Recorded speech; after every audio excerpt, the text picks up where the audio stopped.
আপনারা এরই মধ্যে জেনেছেন জামায়াত ইসলামী সহ বেশ কয়েকটি দল যেসব দাবিতে যুগপৎ কর্মসূচি ঘোষণা করেছে তার মধ্যে একটি দাবি হচ্ছে জাতীয় পার্টি এবং ১৪ দলের কার্যক্রম নিষিদ্ধ করা। নির্বাচনের আগে কেন এমন কর্মসূচি এই দলগুলো দিচ্ছে এবং এই বিষয়টি নিয়ে কি ভাবছে জাতীয় পার্টি? এই জন্য আমাদের আজকের আলোচনার বিষয় জাতীয় পার্টি কেন টার্গেট? আলোচক হিসেবে আজকে আমাদের সঙ্গে আছেন জাতীয় পার্টির মহাসচিব ব্যারিস্টার শামীম হায়দার পাটোয়ারি। আর এসব নিয়ে আমাদের আজকের প্রথম আলোর আয়োজন বার্তা কক্ষের সঙ্গে থাকছি আমি শামসুজ্জোহা।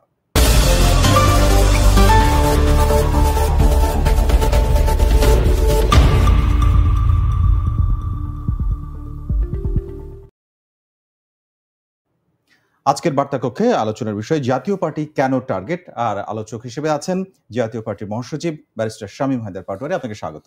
জি, আপনাকে ধন্যবাদ। আপনি শুরুতে আমি বলেছি যেটি যে জাতীয় পার্টি সহ ১৪ দলের কার্যক্রম নিষিদ্ধ সহ ৪ দফা দাবি, কেউ কেউ বলছেন ৫ দফা, বেশ কয়েকটি দাবির প্রসঙ্গে এসেছে। কর্মসূচি ঘোষণা করেছে এবং তারা মাঠে নামবেন বলছেন।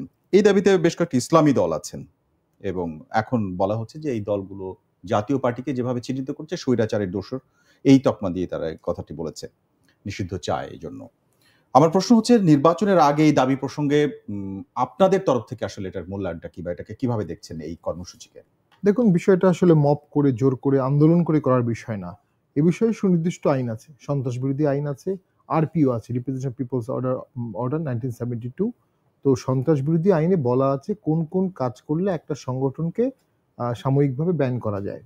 আবার আরপিওতেও বলা আছে কোন কোন কাজ করলে একটা দলের নিবন্ধন বাতিল করা যেতে পারে। তো সাময়িক বাতিল যেটা আওয়ামী লীগের ক্ষেত্রেও হয়েছে, আমার ব্যক্তিগত আইনগত ব্যাখ্যা, এটা কিন্তু আরপিওতে নাই। এটা একটা নভেশন। তো এবং নভেশনটা করা হয়েছে কিভাবে, যে আদালতে বিচারাধীন মামলা থাকার কারণে, আদালতের রায় পাওয়া সাপেক্ষে বা আদালতে বিচারাধীন থাকার কারণে তাদেরকে ব্যান করা হলো। এরকম কোনো নজির পৃথিবীতে আছে বলে আমার মনে হয় না। আপনি আদালতের রায়ের ভিত্তিতে করতে পারেন, যেহেতু আদালতের রায় পাওয়া গেছে তাদেরকে ব্যান করা হলো, অথবা পিওর এক্সিকিউটিভ অর্ডার করতে পারেন আদালতের রেফারেন্স বাদ দিয়ে, যেটা জামাতকে করা হয়েছিল। কিন্তু আপনি সাবজুডিস ম্যাটারে বিচারের রায় হওয়ার আগেই নিজেই রায় দিয়ে দিলেন, আপনি তাহলে সুপ্রিম কোর্টের উপরে চলে গেলেন। আপনি নিজেকে সুপ্রা জুডিশিয়াল বডি করে ফেললেন, এবং এটা আপনার ডাইরেক্টলি কিন্তু ফেয়ার ট্রায়ালকেও এফেক্ট করবে, জুডিশিয়ারিকেও এফেক্ট করবে। তো সেটা আওয়ামী লীগের ইস্যু। এখন জাতীয় পার্টির ইস্যু হচ্ছে, জাতীয় পার্টির বিরুদ্ধে গণহত্যার কোনো অভিযোগ কেউ করতে পারবে না, কোনো এভিডেন্স দেখতে পারবে না। আমরা বিগত আন্দোলনে সম্পূর্ণভাবে আন্দোলনের সাথে ছিলাম। জিএম কাদের সংসদে আন্দোলনের পক্ষে কথা বলেছে, আমি টকশোতে বলেছি। রংপুরে আমাদের মেয়র, উনি পানি খেয়েছেন, উনি পালিয়েছিলেন 2 দিন। রংপুরে আমাদের 19 জন অ্যারেস্ট হয়েছিল, 2 জন মারা গেছে। সাভারে আন্দোলন হয়েছে, মোহাম্মদপুরে আন্দোলন হয়েছে। তো এগুলো তো আমাদের দলীয় লোকরা ওপেনলি করেছে। আমাদের সেই সময় ছাত্র সমাজ যারা ছিল তারা ওপেনলি আন্দোলন করেছে। এবং 2 বা 3 তারিখে তদানীন্তন প্রধানমন্ত্রী জিএম কাদেরকে একটা মিটিংয়ে ডাকেন। জিএম কাদের বলছে আমি এই মিটিংয়ে যেতে পারবো না, যে মিটিংয়ে অন্যরা গিয়েছিলেন। তো আওয়ামী লীগের অপরাধ যদি থেকে থাকে, সেই অপরাধ আর অন্যদের অপরাধ কখনো এক না। জাতীয় পার্টির অপরাধটা হচ্ছে, জাতীয় পার্টি 2টো ইলেকশনে অংশগ্রহণ করেছে, 14 এবং 24, যেটাতে সকলে অংশগ্রহণ করেনি, বা একতরফা ইলেকশন। তো সামনে যে ইলেকশনটি হবে সেটাও তো একতরফা হতে পারে। এখন যারা দাবি চাচ্ছে সেটাও তো একতরফা ইলেকশনই হচ্ছে। এর আগে আমাদের জিয়াউর রহমানের আমার ইলেকশন নিয়ে কোশ্চেন আছে, অনেকে 86-88 নির্বাচন নিয়ে কোশ্চেন তোলে, অনেকে 15ই ফেব্রুয়ারি নির্বাচন নিয়ে কোশ্চেন তোলে। মানে তাদের যে বক্তব্য আপনি নিজেও জানেন যে একতরফা ইলেকশনে আপনারা যাওয়ার কারণে সেই ইলেকশনটা বৈধতা পেয়েছে বা কার্যকর হয়েছে। এটা মানে কখনোই ঠিক আমরা যাওয়ার কারণে বৈধতা পেয়েছে এমনটা না। আমরা ইনক্লুসিভিটিতে একটা ফ্যাক্টর ছিলাম, সত্য। অন্যরা গেলে ফুল ইনক্লুসিভিটি হতো, অন্যরা যায়নি, আমরা গিয়েছি, কিন্তু আমরা যাওয়ায় বৈধতা পেয়েছে ব্যাপারটা এমন না। 14, 15, 16 আওয়ামী লীগ সরকার আইসোলেট ছিল, ওয়েস্টার্ন ওয়ার্ল্ডের সাথে তাদের কোনো কমিউনিকেশন ছিল না। 14 সালের ভোটের অনেক দিন পরে সেই সময় প্রধানমন্ত্রী বিদেশে বেড়াতে যান, অথবা বিদেশের কেউ প্রথম বাংলাদেশে আসে, অনেকদিন পর্যন্ত কোনো অবজারভার ছিল না। সো তখন ইকোনমিক শক্ত ছিল, সবার বেতন টেতন বাড়িয়ে দিয়ে আওয়ামী লীগ এই 5 বছরটা পার করতে পেরেছে কমফোর্টেবলি। তো সেটার জন্য কোনো লেজিটিমেসির প্রয়োজন ছিল না। আর লেজিটিমেসি আমরা থাকলে যদি হয়, তাহলে 24-এর পরে পতন হলো কেন? আর 24-এ যে পতনটা হলো সেটা 14-ই হলো না কেন? যদি 14-এ ভোটের আগেই আন্দোলনটা হতো তাহলে আর ভোটটা হতো না। নাও 28টি দল এই 24-এর ভোটে অংশগ্রহণ করেছে। 28টি দল যদি আপনি ব্যান করেন, তাহলে নির্বাচনটা পূর্ব নির্ধারিত হয়ে গেল। পূর্ব নির্ধারিত নির্বাচন করা মানেই তো একটা স্বৈরাচারী কাজ, যেটা আওয়ামী লীগের বিরুদ্ধে মূল অভিযোগ। তারা ইলেকশনের ফলাফলটাকে ইলেকশনের আগেই নিয়ন্ত্রণ করতো। আপনি 28টি দলের কথা বললেন, 28টি দল, 27টি দল বা 30টি দল এভাবে বললেও মানে প্রধান 1, 2, 3, 4 প্রথম তৃতীয় বা চতুর্থ দল পর্যন্ত যে জনসমর্থন বা ভোটের যে সংখ্যা থাকে সেটার সাথে নিশ্চয়ই অন্যদের গুলো তুলনা করা যায় না। সেই হিসেবে জাতীয় পার্টিকে নিশ্চয়ই গুরুত্বের সাথে বিবেচনা করেছেন তারা। আমি মনে করি হ্যাঁ, সেটা একটা অবশ্যই হিসাব আছে। আমি মনে করি পুরো জিনিসটার মধ্যে কয়েকটি জিনিস ঘটছে। এক, জাতীয় পার্টি প্রথম থেকেই বর্তমান সরকারের কঠোর সমালোচনা করছে এবং যৌক্তিক সমালোচনা করেছে। যে সমালোচনাগুলো আমরা 8 মাস আগে করেছি এগুলো কিছুদিন পরে প্রমাণিত হয়েছে যে সত্য। এবং জাতীয় পার্টি কোনো জোটেও যায়নি, এবং জাতীয় পার্টি কোনো জোটে গেলে হয়তোবা এরকম কোনো অভিযোগ আসতো না। জাতীয় পার্টিকে ব্যান করতে পারলে বিএনপিকে পুরোপুরি নিয়ন্ত্রণ করা যাবে। এটা হচ্ছে আমার ধারণা জামাত বা গণ অধিকার পরিষদের একটা স্ট্র্যাটেজি, যে তখন বিএনপিকে যদি বলা হয় যে আমরা ভোটে যাব না, এত আসন দিতে হবে, অথবা ওই বার্গেনিং পয়েন্ট আমি একটু একটা একটা করে যদি আসি, দলগুলো একটা একটা করে আসি, যে দাবির কথা দিয়ে আমরা আলোচনাটা শুরু করেছি সেখানে প্রথমে 8টি দলের কথা বলা হয়েছিল, পরে এনসিপি এবং এবি পার্টির তারা অস্বীকৃতি জানিয়েছে, তারা সেটির সঙ্গে নাই, পরে আবার অনেকে যুক্তি। যাই হোক, 7টি দলের কথা এখন পর্যন্ত সেই তালিকায় পাওয়া যাচ্ছে, কিন্তু জামায়াতে ইসলাম সবার আগে আছে, এটা লিড করছে, এটা বলা যায় এই কর্মসূচিটা। ঠিক নির্বাচনের আগে এসে তারা আপনাদেরকে টার্গেট করলো এটা মনে করছেন কিনা, এবং ঠিক কেন? যখন আওয়ামী লীগের ব্যানের দাবি আসলো তখন জামাত কিন্তু সাইলেন্ট রোল প্লে করেছিল। জামাতের কিছু লোকজন সেখানে আন্দোলনে গিয়েছিল হাসনাতের ডাকে, কিন্তু জামাত ফর্মালি কিন্তু ওই ব্যান চায়নি। অর্থাৎ একটা রাজনৈতিক দল কি আরেকটা রাজনৈতিক দলের ব্যান চাইতে পারে? আসলে এভাবে আসলে চাওয়া যায় না। কোনো একটা কারণে জামাতের সেই চক্ষু লজ্জাটা এখন আর থাকছে না।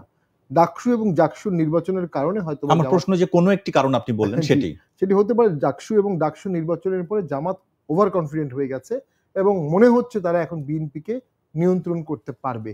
এবং এই ইলেকশনের পরেই কিন্তু আমরা দেখলাম তথাকথিত বিশেষ সাংবিধানিক আদেশ দিয়ে সংবিধানের অ্যামেন্ডমেন্টগুলো করার একটি সিদ্ধান্ত সরকার নিচ্ছে, অর্থাৎ সরকারও এর সাথে সাথে উৎসাহিত হচ্ছে। জামাতের 1971 সালের একটা ব্যাগেজ আছে, পলিটিক্যাল হিউজ ব্যাগেজ। এই ব্যাগেজ ক্লিয়ার করার জন্য জামাতকে সহস্র বছর উদার থাকতে হবে। আপনি 1971 সালের প্রশ্ন তুললেন, এইটি যে সহ যদি উত্তর দেন তাহলে ভালো হয়। যেটি জাতীয় পার্টির চেয়ারম্যান জিএম কাদের বলেছেন যে যদি গণহত্যার দায়ে আওয়ামী লীগকে নিষিদ্ধ করা হয়, আমি কোট করে পড়ছি তার কথা, তাহলে প্রশ্ন আসে 71 সালে মহান মুক্তিযুদ্ধে ব্যাপক গণহত্যার সঙ্গে প্রত্যক্ষ বা পরোক্ষ দায়ী সংগঠনগুলোর বিষয়ে কি সিদ্ধান্ত হবে। অর্থাৎ তিনি যে জামায়াত ইসলামকে এখানে মিন করেছেন এটা স্পষ্ট। এই প্রশ্ন তোলাটা মাত্র কিছুদিন আগে। আপনার কি মনে হয় যে এই জাতীয় কথাগুলো বলার কারণে তারা আসলে আরো অ্যাগ্রেসিভ হয়েছে জাতীয় পার্টির ক্ষেত্রে? না, ঠিক এই কথার কারণে অ্যাগ্রেসিভ হয়েছে এমনটা না, তারা পিওর ভোটের ইকুয়েশনটা দেখছে। 71 সালে তো জামাতের ভূমিকা প্রশ্নবিদ্ধ, এটা জামাত নিজেরাই স্বীকার করেছে, এবং আমার মনে হয় জামাতের ভিতরেও এ বিষয়ে আভ্যন্তরীণ মতবিরোধ আছে। আমি জামাত শিবিরের অনেকের সাথেই কথা বলেছি, অনেকেই মনে করেছিল অনেক আগেই জামাতের ক্ষমা চাওয়া উচিত ছিল, অনেকেই শীর্ষে অনেককে বাদ দিয়ে রিফর্ম জামাত চেয়েছিল, এসব কথা আমাদের বন্ধু বান্ধবরা বলেছে। এতদিন পরে জামাতের অনেকের বিচারও হয়েছে, ফাঁসিও হয়েছে, আর সংগঠন হিসাবে তাদের দায়িত্ব জামাত এড়াতে পারে না, এটা তো অস্বীকার করা যাবে না। এড়াতে পারতো যদি এই আন্দোলনের পরে জামাত ছিল একটা অন্যতম প্রধান চালিকা শক্তি, তারা যদি ঐক্যমত সৃষ্টি করতো, উদারতার নিদর্শন করতো, তারা যদি 32 নম্বরের বাড়িটা ভাঙা থেকে নিজে বাঁচাতে পারতো, কত সুন্দর একটা বাংলাদেশ হতো না? তারা নিজেরাই যদি বলতো আওয়ামী লীগের ব্যান দরকার নেই, জনগণ তাদেরকে ভোটে ব্যান করে, যেটা জামাতের আমির বলেছিলেন যে আমরা ক্ষমা করে দিলাম। জামাতের আমির কিন্তু সেই সময় প্রথমবারের মতো জামাতের বাইরে তার পপুলারিটি ছিল, এবং আমরা মাঠে ঘাটে কথা বললে সবাই বলতো জামাত একরকম, কিন্তু জামাতের আমিরের কথাবার্তা আরেক রকম। সেখান থেকে জামাত কিন্তু আবার হার্ড লাইন পলিটিক্স। কিন্তু আপনার কি মনে হয় জামাতের আমিরের সেই যে বক্তব্য সেটার জায়গায় এখন জামাত যেভাবে সিদ্ধান্ত দিচ্ছে, কর্মসূচি দিচ্ছে, সেই জায়গায় আছে? অবশ্যই নাই, কারণ সেখান থেকে জামাত এখন জাতীয় পার্টি ব্যান করার দাবি জানাচ্ছে, পিআর চাচ্ছে। পিআর এর পক্ষে জামাত আছে, আর কিছু দল আছে। পিআর এর পক্ষে অবশ্যই আওয়ামী লীগ নাই, পিআর এর পক্ষে জাতীয় পার্টি নাই, পিআর এর পক্ষে বিএনপি নাই। তাহলে কত পার্সেন্ট লোক পিআর চাচ্ছে? অত পার্সেন্ট লোক দিয়ে আপনি জোর করে একটা সিস্টেম চাপিয়ে দিতে যাচ্ছেন। এটা কিন্তু ওই যে মানে অর্থোডক্স মৌলবাদী দলের যে ধারণা যে আমার মতবাদটাই স্ট্রং, মেজরিটি থাকুক না থাকুক আমি আমার মতবাদ চাপিয়ে দিব, ওই চাপিয়ে দেওয়ার দিকে রাজনীতি যাচ্ছে। এখান থেকে জামাতকে অবশ্যই সতর্ক হতে হবে। আমরা জামাতকে মনে করি বাংলাদেশের রাজনীতি করার অধিকার জামাতের আছে, এবং জামাত একটা গুরুত্বপূর্ণ রাজনৈতিক দল, কোনো সন্দেহ নাই। এবং জামাতের লোকজনের মধ্যে অনেক অনেস্টি দেখি আমরা, রাষ্ট্র পরিচালনা করেছে, মন্ত্রী ছিল, তাদের কাছ থেকে আমরা অরাজনৈতিক কার্যক্রম কখনোই আশা করি না। এবং আমি ফ্র্যাঙ্কলি বলছি এই সমস্ত ব্যানের দায় কিন্তু একসময় জামাতের উপরই চলে যাবে, এবং আবার দেশে আবার কোন একটা সময় সিভিল ওয়ার হবে, কোন একটা সময় জামাতের উপরে কেন যাবে বলছেন আপনি? কারণ এই যে এবারে যে দাবিটা তুলেছে সেটার সঙ্গে তারা কিন্তু 7-8টি দলকে সঙ্গে নিয়ে কথাগুলো বলছে এবং তারাও একই সাথে বক্তৃতাগুলো করছে এবং একই দাবির কথা বলছে, কর্মসূচি দিচ্ছে। কিন্তু মুখ্য রোলটা জামাতের। হ্যাঁ, মুখ্য জামাতের রোল। অংশগ্রহণের কারণেই ব্যাপারটা ভিন্ন ডাইমেনশন পেয়েছে, যেটা অপ্রত্যাশিত ছিল। জামাত তো ভোট করেছে, মন্ত্রী ছিল, এমপি ছিল, তারা বিএনপির সাথে জোট করেছে, অর্থাৎ তারা মুখ্য, এটি হচ্ছে আপনার সংসদে বক্তব্য। আমাদের সাথে অনেকবার বসেছে, গল্প করেছে, কথা বলেছে, আমাদের তো উঠা বসা আছে। তো তারা যখন আমাদের ব্যান চাচ্ছে, এটা আমাদের ব্যথিত করছে এবং এইটা খুব অযৌক্তিক। প্রশ্নটা কি আসলে ব্যথিত হওয়ার মতো এইটুকুই, নাকি এটার মধ্যে আসলে একটা নির্বাচনী হিসেব নিকেশ? আমি যদি আপনাকে ঠিক মতো রিড করি, এতক্ষণ যা বলেছেন তার মধ্যে নির্বাচনে ভোটের হিসেব নিকেশের একটা বিষয় আছে। সেখানে স্পষ্ট প্রশ্ন হচ্ছে, ত্রয়োদশ জাতীয় সংসদ নির্বাচনে বিরোধী দল হওয়ার ক্ষেত্রে দৌড়ে আপনারা কাকে প্রতিদ্বন্দ্বী মনে করেন এবং জামাত আপনাদের মনে করে কিনা? মানে এইরকম কোনো আমি মনে ইকুয়েশনের করি কথা ভাবছেন? জামাতের সাথে যারা উঠা বসা করে, সেই দলগুলোর অনেকে স্পষ্ট বলেছে একটা গোয়েন্দা সংস্থার রেফারেন্স দিয়ে যে তারা জাতীয় পার্টিকে, বা একটা বিদেশি সংস্থার রেফারেন্স দিয়ে তারা জাতীয় পার্টিকে বিরোধী দল করতে যাচ্ছে। ভোটের দিন জনগণের ভোট ছাড়া কোনো ফলাফল হয় না সাধারণত সুষ্ঠু ভোটে। জনগণ যদি জাতীয় পার্টিকে ভোট না দেয়, জাতীয় পার্টি, বিরোধী দল, সরকারি দল কিছুই হতে পারবে না। জনগণ যদি ভোট দেয় যে কোনো ফরম্যাটে এবং সেখানে যদি জাতীয় পার্টি বিরোধী দল হয়, সেটাকে বাধা দেওয়া তো অগণতান্ত্রিক, সেটাকে নিয়ে কথা বলা অগণতান্ত্রিক এবং স্বৈরাচারী মনোভাব, যে আমি বিরোধী দল অমুককে হতে দেব না তার ভোট থাকলেও, অমুক হবে সরকারি দল, অমুক হবে বিরোধী দল। তাহলে ওই যে বললাম, ভোটটাকে আগেই নিয়ন্ত্রণ করার যে অপচেষ্টা ছিল, যে কারণে আওয়ামী লীগ না, সেটা কিভাবে করবে? তারা তো যেটা বলছে যে নির্বাচনে যদি কর্মসূচি মানে কার্যক্রম নিষিদ্ধ করা হয় 14 দল বা জাতীয় পার্টি, তাদের যে দাবি, তাহলে তো জাতীয় পার্টি নির্বাচনে অংশগ্রহণ করতে পারছে না। সেটাই ওদের দাবি মানলে ওই যে নিয়ন্ত্রণ করে তারা চাচ্ছে প্রতিপক্ষকে সরিয়ে দিতে, নির্বাচনের রেজাল্টটা করতে। সেক্ষেত্রে আমার বক্তব্য হবে, যদি ডক্টর ইউনূস স্যার এরকম কোনো সিদ্ধান্তই নেন, ওনার আর ভোট করার দরকার নেই। উনি একটা কাগজে লিখে দিক যে অমুক সরকারি দল এত আসন, অমুক বিরোধী দল, অমুক তৃতীয় দল, অমুক স্পিকার, লিখে গেজেট করে বিশেষ অর্ডার দিয়ে দিক।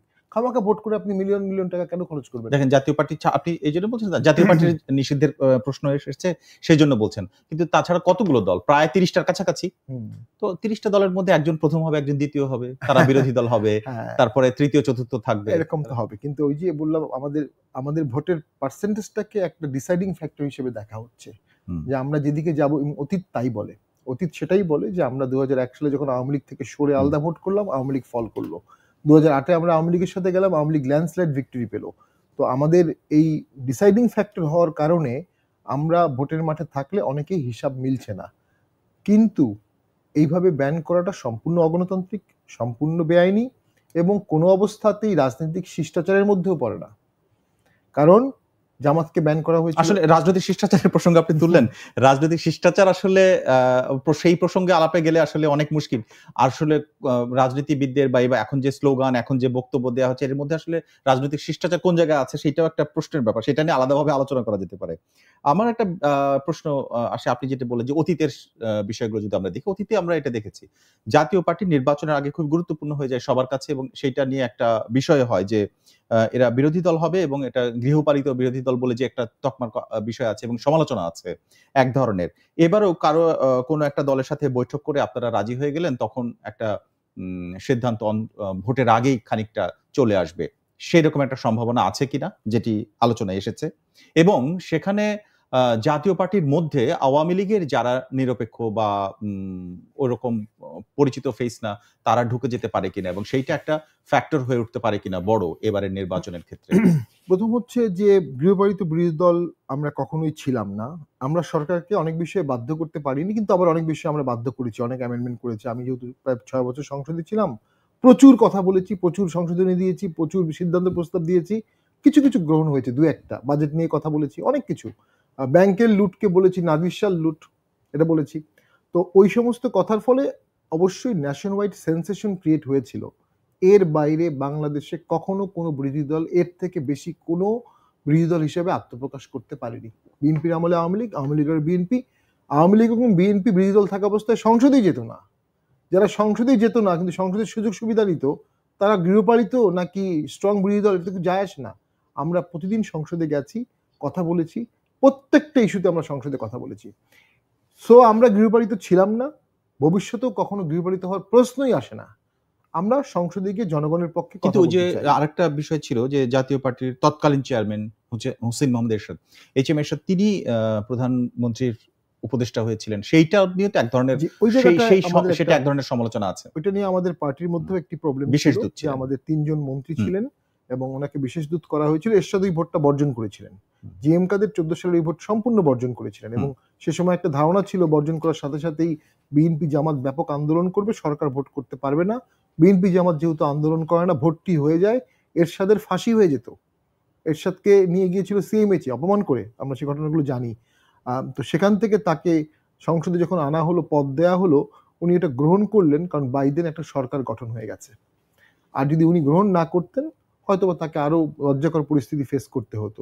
আর তার পক্ষে যখন সিএমএইচে নেওয়া হলো, তাকে বাঁচানোর জন্য কোনো আন্দোলন বা দাবি কিন্তু বিএনপি বা জামাত করেনি। তো বিএনপি জামাতও সেই সময় একটা মোক্ষম সুযোগ মিস করেছিল ওই ভোটটাকে পিছিয়ে দেওয়ার, যেটার কারণে আরো ১০ বছর লাগলো। এরশাদ কিন্তু সুযোগ করে দিয়েছিলেন। কিন্তু ওই সময়টার যে বিষয়টা, সেটাকে জাতীয় পার্টির এরশাদেরকে বললেই মানুষ যে ব্যাপারগুলো ভাবে। আপনার কোনো কারণে মনে হয় কিনা যে সেইটা একটা মানে ভুল সিদ্ধান্ত ছিল, নাকি উনার ওই যে আপনি যেটা বললেন যে অপমানজনক পরিস্থিতি তৈরি হচ্ছিল, সেখান থেকে বাঁচার জন্য ঠিক আছে এটা মেনে নেয়া? আমি মনে করি গত ১১ বছরে এরশাদ স্যারই একমাত্র যিনি জেনুইনলি ইনক্লুসিভ ইলেকশনের জন্য শেষ মুহূর্তে ভোট বর্জন করেছিলেন। আপনি যদি দেখেন ওই সময়, এমন সময় উনি ভোট বর্জন করেছিলেন তখন আর প্রার্থিতা নতুন করে দেওয়ার সুযোগ ছিল না, অর্থাৎ ভোট ক্যান্সেল হয়ে যেত। তো এরপরে তাকে যখন সিএমএইচে নিয়ে গেল বা ২ দিনের মধ্যে সরকার পরিবর্তন হলো না, আন্দোলন হলো না, অঙ্কটা মেলেনি। অঙ্কটা মেলেনি। অঙ্ক না মেলার কারণেই উনি এই বিপদে পড়ে গিয়েছিলেন এবং ৫ বছর উনি সংসদে বেশ কর্নার ছিলেন, বেশ দুঃখী থাকতেন এবং আমাদের সাথে অনেক কথা হতো। উনি বলতেন যে ইলেকশনের কারণে বাংলাদেশের অনেক ক্ষতি হচ্ছে, অনেক মায়ের বুক খালি হবে, যারা ইলেকশন করেছে তারা বুঝবে। তো ওই যে জামাত বিএনপি ২৪ ঘন্টার মধ্যে সরকার পতন করতে পারত, এরশাদ কাটাকাটি করে ফাঁকা মাঠে গোল দিয়ে দিয়েছে, জাস্ট কিক করলেই গোলটা হয়ে যেত, কিন্তু করলো না। এটা কত সালের কথা বলছেন? ১৪ সালে ১৪ সালের কথা। ১৪ সালে ইলেকশনের আগে যখন আমিও প্রত্যাহার করেছিলাম, আমি প্রত্যাহার করেছিলাম, জিএম কাদের প্রত্যাহার করেছিল, আমাদের রংপুর গাইবান্ধার ২৭০ জন টোটাল প্রত্যাহার করেছিল। এরপরে ইলেকশন হওয়ার কথা ছিল না। ইলেকশনটা হলো কারণ ওই সময় পলিটিক্যাল প্রেশারটা কমেন্সুরেট হয়ে যেভাবে আসার কথা ছিল সেভাবে আসেনি। পলিটিক্যাল প্রেশারটা না আসার কারণে সরকারটা ভোট করে ফেলল। এবারে আসি জাতীয় পার্টির এবারের মানে ত্রয়োদশ যে ২৬ ফেব্রুয়ারির যে নির্বাচন, এই নির্বাচনে জাতীয় পার্টির অঙ্কটা কি? আমি একটি প্রশ্ন রেখেছিলাম আপনাকে, সেটি হচ্ছে আওয়ামী লীগের যারা দেশের মধ্যে অনেক নেতাকর্মী আছেন অথবা অপরিচিত মুখ আছেন, তারা জাতীয় পার্টির মধ্যে ঢুকে যেতে পারে এবং সেখান থেকে নির্বাচনে অংশ নিতে পারে। এইরকম সম্ভাবনা আছে কিনা বা কোনো আলোচনা হয়েছে কিনা? দেখুন, আমরা যেহেতু ইনক্লুসিভ ভোটের কথা বলি, আমরা যেহেতু বঙ্গবন্ধুকে শ্রদ্ধা দিয়ে কথা বলি, মুক্তিযুদ্ধের সপক্ষে আমাদের অবস্থান সুস্পষ্ট, স্বাভাবিকভাবেই একটি চরম ক্রান্তিকালে আওয়ামী লীগের ভোটার সমর্থকদের কারো কারো সমর্থন আমাদের প্রতি থাকতে পারে। তবে মাঠের বাস্তবতা কিন্তু খুবই ভিন্ন। উইনস্টন চার্চিল এত বড় বিজয়ের পরেও সেকেন্ড ওয়ার্ল্ড ওয়ারের পরে ফার্স্ট ভোটে কিন্তু উনি হেরে যান এবং ওনার অপোনেন্ট অ্যাটলি লেবার পার্টির তার থেকে ডাবল আসন পায়, মানে ম্যাসিভ ফল হয়। ভোটারের মনে কি আছে, দেশের ভোটের প্রেক্ষাপট কি আমরা জানি না। মাঠ পর্যায়ে জামাত আওয়ামী লীগকে অনেক নিরাপত্তা দিচ্ছে, যেটা আমি বলবো জামাতকে, আমি বলবো যে ৫ তারিখের পরে জামাত বিএনপির কারণেই হয়তো বা আওয়ামী লীগের ম্যাস এক্সকারমিনেশন হয়নি, ৫ লক্ষ লোক কিন্তু মারা যায়নি, কারণ মাঠে জামাত একটা মোটামুটি সুরক্ষা মেনটেন করেছে। অনেকে আমরা জানি এটা। আপনি কি সুরক্ষা বলছেন? মানে সুরক্ষা বলতে এটা আর কি বলছি, তারা মব থেকে একটু বাঁচিয়েছে বা অহেতুক হয়রানি অনেককে করেনি, অনেকে তো পালিয়েও গেছে। তো সেটা কেন জামাত করেছে? জামাতের একটা সুচিন্তিত প্ল্যান আছে যে তারা আওয়ামী লীগের কিছু ভোট সামনের ভোটে চাচ্ছে, বিএনপিও চাচ্ছে, জাতীয় পার্টিও চাচ্ছে, কিন্তু শেষে এমন হতে পারে যে একতরফা একটা ভোট হলে আওয়ামী লীগের ভোট কেউ পাবে না, আওয়ামী লীগ ভোটটা প্রতিহত করবে এবং ভোট কাস্টিং কম হবে এবং কম ভোট কাস্টিং এর কারণে ওই সরকারটি হোঁচট খাবে। কিন্তু আপনাদের সাথে কাছে আসার ব্যাপারে যে আলোচনাটা এসছে সেটার ব্যাপারে আমি মনে করি এটা মিডিয়ার সৃষ্টি। এ ধরনের কোনো আলামত আমরা কখনো পাইনি, এ ধরনের কোনো আলাপ আমাদের হয়নি। এবং যদি কেউ আসে আপনারা গ্রহণ করবেন? যৌক্তিক কথা আমি মানে বলে নিচ্ছি, যৌক্তিক কথা এটা হবে যে একটি দল যখন ভোট থেকে তাকে বের করে দেওয়া হয়েছে অপমান করে, সে কেন ভোট দেবে? সে ভোট প্রতিহত করবে, সে ভোটের রেজাল্টকে ডিস্টার্ব করবে, যেটা ১৪ সালে হয়েছিল, যেটা আমরা ১৫ই ফেব্রুয়ারি দেখেছিলাম। তো সেটাও হওয়ার কথা। এখন যদি আমাদের কাছে কেউ আসে যার বিরুদ্ধে কোনো মামলা নাই, যার সিভিল সোসাইটি অ্যাকসেপ্টেন্স আছে, তাকে নমিনেশন দিতে পারে। এর আগে আওয়ামী লীগ বিএনপি আওয়ামী লীগকে নমিনেশন দিয়েছে না, আওয়ামী লীগ থেকে লোক জামাতে গিয়েছে, কোনো অসুবিধা হয়নি। তবে এটা খারাপ প্র্যাকটিস, সেক্ষেত্রে ইলেকশন কমিশন একটা আইন করতে পারে, আরপিও করতে পারে যে 2 থেকে 3 বছর ন্যূনতম পার্টি মেম্বারশিপ না থাকলে কেউ পার্টির প্রার্থী হতে পারবে না। এটা আগে ছিল, কিন্তু আচ্ছা আমলাদের সুবিধা দেওয়ার জন্য আওয়ামী লীগ এটা বাদ করে দিয়েছিল। তো সেরকম একটা বিধান আনলেই তো হয়ে গেল, তাহলে আর আওয়ামী লীগের কেউ আর অন্য দল থেকে ভোট করতে পারবে না। আচ্ছা, আরেকটি বিষয় আপনি যেটি একটু আগেই বলছিলেন সেটা কি আদৌ সম্ভব কিনা, যে আপনি এই বক্তব্যটা আসলে কতটা গ্রহণযোগ্য যে জামাতের তাদেরকে শেল্টার দিয়েছে আওয়ামী লীগের কিছু ভোট পাওয়ার জন্য। গত এক বছরে মানে 24-এর 5ই আগস্টের পরে বাংলাদেশের যে মবের যে সংখ্যা এবং যে পরিসংখ্যান সেটি তো আগের কোনো সময়ের এরকম ছিল না। এবং মাঠের রাজনীতির ক্ষেত্রে যদি পেশি শক্তি বলি আর যেভাবেই বলি, মাঠের সবচেয়ে আওয়ামী লীগের পরে তো জামাত ইসলামেরকেই মানুষ মনে করে যে তারা একজন আরেকজনকে ছায়া মারাতে পারে না, পছন্দ করে না, এরকম একটা বিষয়। সেখানে একজন আরেকজনকে দেখে রাখবে বা শেল্টার দিয়েছে, এইটা অবশ্যই কেন প্রচুর মনে মব হলো আপনার? হয়েছে। তবে হ্যাঁ, তৃণমূল পর্যায়ে আমরা জামাতের লোকজন গিয়ে আওয়ামী লীগকে হত্যা করেছে, বাসায় আগুন দিয়েছে বা টর্চার করেছে, এরকম আলামত আমরা খুব বেশি দেখিনি। জামাতের ক্ষেত্রে তাদের সাংগঠনিকভাবে একটা ডিসিপ্লিন দেখি। তো মব হয়েছে, হুম, এটা সত্য, ম্যাসিভ মব হুম। হয়েছে। বাংলাদেশ এখন মব কথায় রাজ্য, কথায় এবং প্রচুর ঘটেছে। প্রচুর ঘটেছে মব রাজ্য, কেউ বলে মব রাজ্য। তো এই মব রাজ্যটা ঠেকাতে না পারার ব্যর্থতা সরকারের। জামাত একটা সুশৃঙ্খলিত দল এবং তারা তাদের দলের ক্ষেত্রে যেন মবের কালিমা তাদের গায়ে না আসে সে বিষয়ে তারা সতর্ক ছিল। তবে যখন ব্যানের দাবি তারা করছে, তারা কিন্তু সেই ডিসিপ্লিন থেকে আমি মনে করি একটা মবের দিকেও যাচ্ছে। এটাও কিন্তু এক ধরনের মব, যে অমুক দলকে রাজনীতি করতে দেওয়া যাবে না, অমুক দল করতে পারবে না। এর আগে আমরা দেখতাম যে অমুক অংশকে মুসলিম ঘোষণা করা যাবে না, অমুসলিম ঘোষণা করতে হবে, এরকম আন্দোলন হয়েছে। তো সেরকম দিকেই তো যাচ্ছে ব্যাপারটা। তো রাজনীতি মানেই বহু মত, বহু দল, সকল দলের মধ্যে থেকে দলগুলো করে দেন। মুসলিম লীগ এত বড় দল ছিল, পাকিস্তান সৃষ্টি করলো, কিছুদিনের মধ্যে মুসলিম লীগ কিন্তু ওয়াইপড আউট হয়ে গেল। বাবা সাহেব আম্বেদকর একটি দল আছে, IRI, Indian Republic party, IRP, সেটা মাত্র একজন রাজ্যসভার এমপি আছে, আর নাই। নেতাজি সুভাষচন্দ্র বোসের একটা পার্টি ছিল, আমরা নামও জানি না। তো দলগুলো অটোমেটিক ওয়াইপড আউট হয়ে যায়, সেটা জনগণের হাতে ছেড়ে দিতে হবে। যখনই আপনি জনগণের হাতে ছাড়া মানে তো ভোট পর্যন্ত ভোট যেতে দিতে হবে। এক্স্যাক্টলি, ভোট পুনঃপৌনিক হুম। ভোটে সেটি দেখা যাবে। যখন আপনি ভোট ছাড়া ব্যান করতে চাবেন, জামাত নিজে কতবার ব্যান হয়েছে, 71-এর পরে অটোমেটিক ব্যান হয়ে রিভাইভ করেছে। আওয়ামী লীগের আমলে 2 দফা ব্যান হয়েছে, আবার রিভাইভ করেছে। ব্যান করে কখনো কোনো দল নিশ্চিহ্ন করা যায় না। যে দল, এবারে আসি জামাত জি, ইসলামী সহ যুগপৎ যে কর্মসূচির কথা বলছি, সেখানে যে দলগুলো আছে তাদের মধ্যে জামাত ইসলামের সাথে ইসলামী আন্দোলন বাংলাদেশ, খেলাফত মজলিস, নেজামে ইসলাম এরকম দলগুলো রয়েছে। কিন্তু সেইখান থেকে গণ অধিকার পরিষদ তাদেরকে উইথড্র করেছে, সেখানে নাই। এবি পার্টি এবং এনসিপির মতোই তারাও এই 7টি বা 8টির মধ্যে তারা নাই। প্রশ্ন হচ্ছে এখানে তারা নাই, কিন্তু আমরা কিছুদিন আগে দেখলাম যে গণ অধিকার পরিষদের একটা মিছিল যে জাতীয় পার্টির অফিসের সামনে গেল, সেখানে একদিন, তারপরে দ্বিতীয় দিন দেখলাম যে পুড়িয়ে দেওয়া হলো অফিস এবং নুরুল হক নূর অসুস্থ হয়ে গেলেন। একটা তিনি আসলে মবের শিকার হলেন নাকি তার দল মবে গিয়েছিল আমরা জানি না, এটা আসলে বাস্তবতাটা কি। এইটা আসলে কেন ঘটলো, তারা কেন জাতীয় পার্টির অফিসকে টার্গেট করলো, এটা কি মনে হয়? নুরুল গণ হক অধিকার নূরের। পরিষদ ঘোষণা দিয়ে আমাদের অফিস গত 10-15 দিনে 3বার অ্যাটাক করেছে। প্রথমবার যেদিন অ্যাটাক করেছে সেদিন নুরুল হক নুরু উনি আহত হন। হুম, সেদিন আমাদের পার্টি অফিসে আগুন লাগাতে পারেনি, অনেক বড় বড় ইট দিয়েছে, আমাদের অনেকে আহত হয়েছে। এরপরে 2 দফা আমাদের পার্টি অফিসে আগুন দেওয়া হয়েছে, 2 দফা, এবং গণ অধিকার পরিষদই দিয়েছে। খুব দুঃখজনক। গণ অধিকার পরিষদ কোনো একটি দলের বা কারো প্রক্সি হিসাবে কাজ করছে। তারা একটা বিষয়কে অ্যালাইভ রাখছে, তারা সে বিষয়ে আগুন দিচ্ছে, অন্য কোনো পার্টি তাদেরকে দিয়ে এটা করাচ্ছে। আমার কাছে মনে হয় ব্যক্তিগতভাবে গণ অধিকার পরিষদের সাথে আমাদের দ্বন্দ্বের কোনো কারণ নাই। ইভেন আমাদের আসন কনফ্লিক্টও নাই। গণ অধিকারের যে হুম। শক্তিশালী আসন, সেখানে আমাদের শক্তিশালী আসন না। কিন্তু গণ অধিকার পরিষদ এই এজেন্ডাটা নিয়েছে যাতে তারা রাজনীতিতে নিজেরা অ্যালাইভ থাকতে পারে এবং তাদেরও গুরুত্ব থাকে, এবং আমার মনে হয় দে আর অ্যাক্টিং অ্যাজ এ প্রক্সি। একটা রাজনৈতিক দল যখন কোনো একটা প্রক্সি মতবাদে কাজ করে, তখন সেটাকে আর রাজনৈতিক দল বলা যায় না। আমি মনে করি গণ অধিকার পরিষদের এই ধরনের রাজনীতি থেকে সরে আসা উচিত। তাদের একটা দেখুন, সুবর্ণ, আপনি প্রক্সির কথা বলছেন, সেইটা আমি জানি না কাকে ইঙ্গিত করছেন। কিন্তু আপনি যেটা বললেন যে তারা এই যে মব করতে যাবে সে তাদের জন্য তো ঝুঁকিপূর্ণ। অলরেডি গণ অধিকার পরিষদের যিনি প্রধান ব্যক্তি নুরুল হক নূর, তিনি যে শারীরিকভাবে আহত হচ্ছেন, এটা তো মনে হয় অতীতে অনেকবার তিনি মার খেয়েছেন পাবলিকলি, কিন্তু এইরকম আমরা দেখিনি আহত হওয়াটা। মানে এবারে খুব দেশটা তো, বেশি। আগে একটা স্লোগান ছিল দেশটা তোমার বাবার না। এখন এই যে আন্দোলনের পরে যারা আন্দোলনে ছিল তাদের কিছু কিছু লোক মনে করছে দেশটা এখন আমাদের বাবার। আমরা এখানে আগুন দিব, আমরা এখানে চাঁদাবাজি করব, আমরা এখানে ভোট নিয়ন্ত্রণ করব, আমরা এখানে ডিসি সচিব নিয়োগ করব, সবগুলো ট্রান্সফার করব, পুলিশকে ভয় দেখাবো। সেদিনের ঘটনায় পুলিশ আহত হয়েছে, সেদিনের ঘটনায় সেনা সদস্য আহত হয়েছে। আপনি কথা নেই বার্তা নেই একজন সেনা সদস্যকে আহত করবেন, পুলিশকে আহত করবেন। ন্যাচারালি পুলিশ রিয়াক্ট করেছে, আই মিন লফুলি। পুলিশ অনেকক্ষণ ধৈর্য ধরেছিল। তো যেটি ঘটছে যে রাজনৈতিক দল তো কারো পার্টি অফিসে আগুন দেওয়ার জন্য দল করে না। রাজনৈতিক দল রাজনীতি করবে।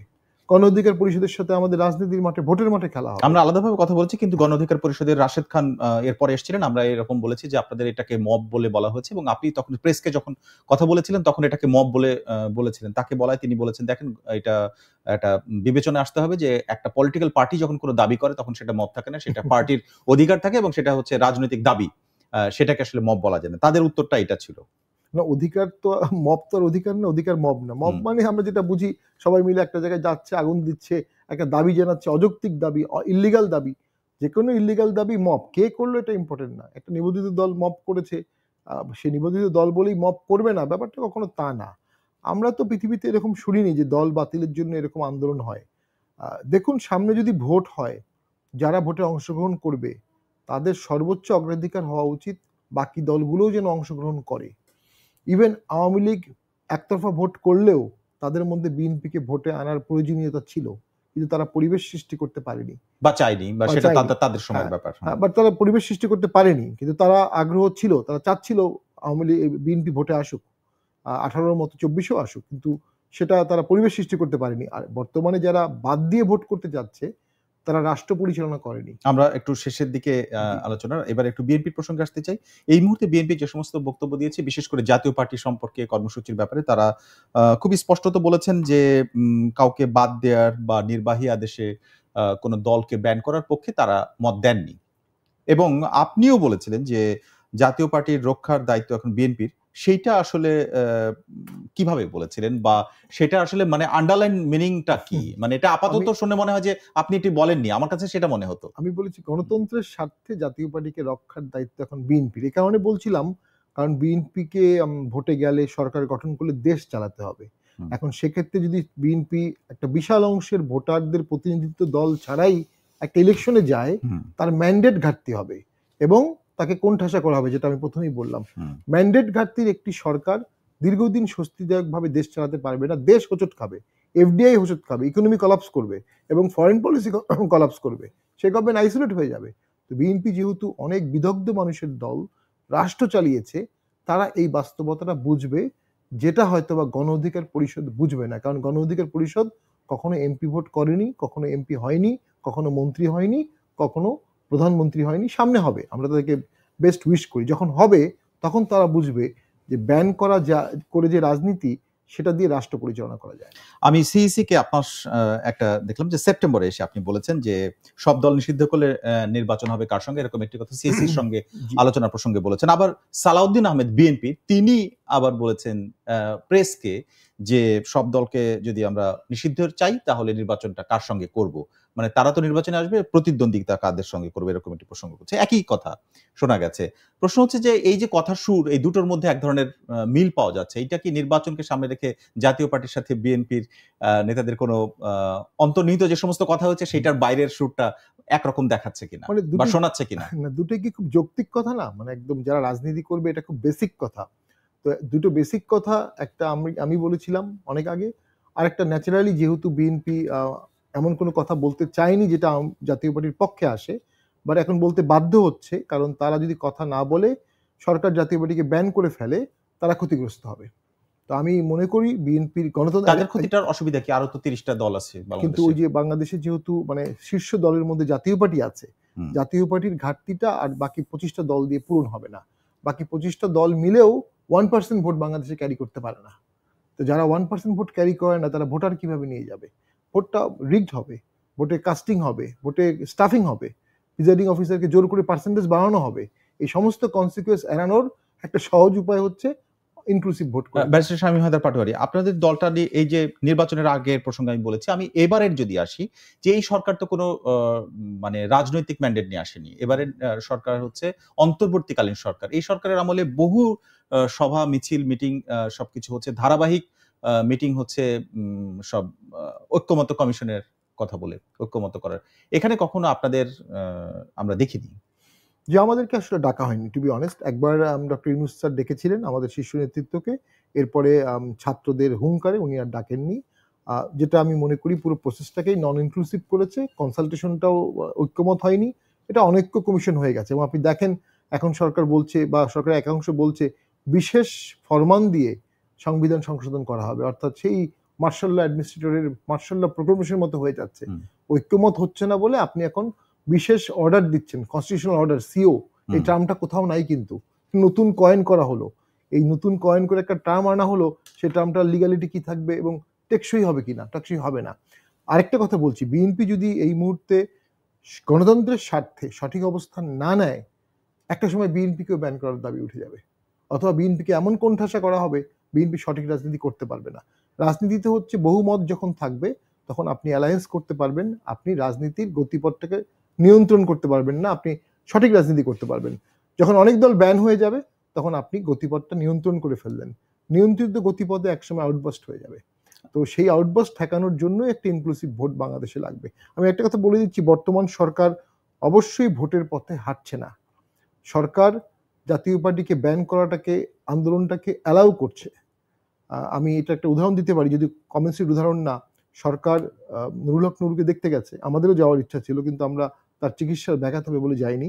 সরকার কিন্তু আমাদের পার্টি অফিসে আগুন দেওয়ার জন্য একটা দুঃখবোধ করেনি এবং একবার দেখতেও যায়নি। যদি রাষ্ট্র ফেব্রুয়ারিতে যে নির্বাচন হবে এবং ফেব্রুয়ারির এই তারিখে হবেই, এটা বারবার সরকারের পক্ষ থেকে বলা হচ্ছে এবং এখন কাছাকাছি এর রোডম্যাপটাও বলা হচ্ছে, প্রথম অংশটা যে ডিসেম্বরে শিডিউল ঘোষণা করা হবে, কবে কি হবে সবগুলো বলা হচ্ছে। এই বাস্তবতায় অন্যরাও নির্বাচনের বিষয়ে আলোচনা চলছে নানা রকম, কিভাবে হবে সেটা নিয়ে হয়তো আলোচনা চলছে, কিন্তু হবে যে সেটি সবসময় বলছে।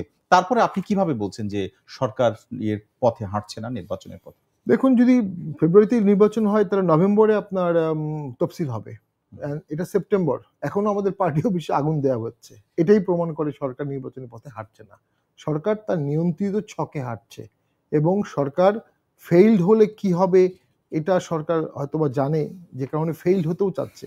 পাশাপাশি আমি যেটা অনুভব করি, এই সরকার নির্বাচন করার জন্য যে দলগুলোর মধ্যে যে আভ্যন্তরীণ সংস্কার, নির্বাচনের সংস্কার কি গভর্নমেন্ট করেছে? করেনি। সুষ্ঠু নির্বাচনে কি করতে হবে এটা তো করেনি। ঐক্যমত কমিশন করে সংবিধান, এটা সেটা অনেক কিছু বলা কিন্তু হচ্ছে। যে পরিস্থিতিতে আছে, আমার শেষ প্রশ্ন এটা, এটি এর মধ্যে দিয়ে শেষ করবো আমরা একেবারেই শেষ প্রান্তে। সেটি হচ্ছে খুব সংক্ষেপে যে আগামী নির্বাচনে এই যে সিচুয়েশন রয়েছে এখন, যা যা ঘটছে, এই বাস্তবতা আপনি রাজনীতিবিদ এবং একটি দলের মহাসচিব হিসেবে আপনি কি মনে করেন যে এটি ইনক্লুসিভ ইলেকশন হতে যাচ্ছে কিনা এবং কোনো সম্ভাবনা দেখেন কিনা, বা আপনাদের ভূমিকাটা কি হবে সেই ইনক্লুসিভিটির ক্ষেত্রে? দেখুন, ইনক্লুসিভিটি তো না হলে তো সেটা নির্বাচন বলা যাবে না। এখন কতটুকু ইনক্লুসিভিটি সেটা একটা বিষয় আছে। একেবারেই নন ইনক্লুসিভ হলে সেটা তো নির্বাচন হবে না, কিন্তু কিছু ইনক্লুসিভিটি থাকলে সেটাকে নির্বাচন হিসেবে বলা যেতে পারে। যদি আওয়ামী লীগ ভোটে না থাকে, কিন্তু তাদের ভোটারদের একটা অংশ ভোট কেন্দ্রে কোনো কারণে যায়, তাহলে সেটা কিছুটা ইনক্লুসিভিটি আসবে। তো সেটা যাবে কিনা, সেই পরিবেশ আছে কিনা, তাদের পছন্দসই প্রার্থী আছে কিনা, তাদের পছন্দসই বিকল্প দল আছে কিনা, এগুলো তো সরকারকে দেখতে হবে। সরকার যদি ব্যান আফটার ব্যান করতে থাকে তাহলে তো এটা হচ্ছে সরকারের দিক থেকে। আর আপনাদের দিক থেকে? আমাদের দিক থেকে আমরা মনে করি যদি ভোটের সুষ্ঠু পরিবেশ থাকে আমরা ভোটে যাব।